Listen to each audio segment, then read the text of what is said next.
Hey there and welcome. Today we're going to be talking about the dumbbell alternating floor press, and we're going to be taking a neutral grip with this exercise today. This is an incredible exercise for your chest. You just want to make sure that you're doing it correctly. At the end of the video, we're going to be talking about some of the common mistakes that I want to make sure that you guys avoid. That way you can get the most out of this exercise with the least amount of risk. First thing you're going to want to do is make sure that you're flat on your back with your knees up. Make sure that your lower back is not arched. Also make sure that your head is resting comfortably on the mat. Don't try to move your head or keep your head up or keep your chin up. You basically just want it nice and flat. Then you want your elbows tucked in at your sides comfortably, and you want to make sure that your forearms are perpendicular to the ground when you're pressing. But before we continue with more tips, here's a word from today's video sponsor.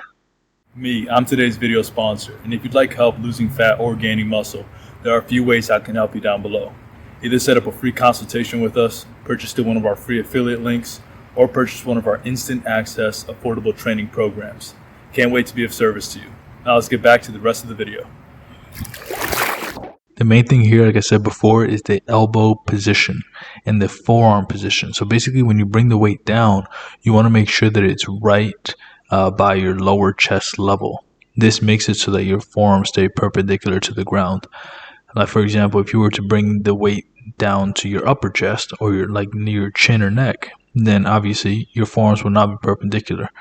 Your forearms will basically be pointing back towards the top of your head. And the reason you want to do that is because you want to make sure that you stack your joints. Whenever you stack your joints, basically your elbow is right underneath your wrist. You're going to be able to move a lot more weight, and you're going to be able to stay safer.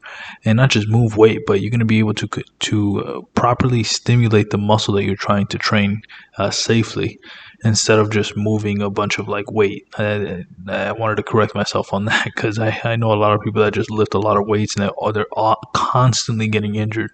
So the point is to train long, not just hard. So you can train hard by having good form, increasing the weight little by little. Also notice the direction at which I'm pressing. So when I press, I'm pressing up, but I'm also pressing inward. So I'm almost pressing like a capital A. You want to be pressing towards the top, like it's a point up there.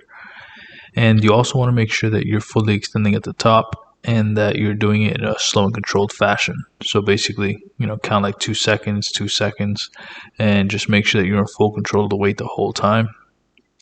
Another key thing is to make sure that you're not necessarily letting the dumbbell touch your chest. I mean, it can't, unless you have extremely short forearms, but it should not be able to touch your chest.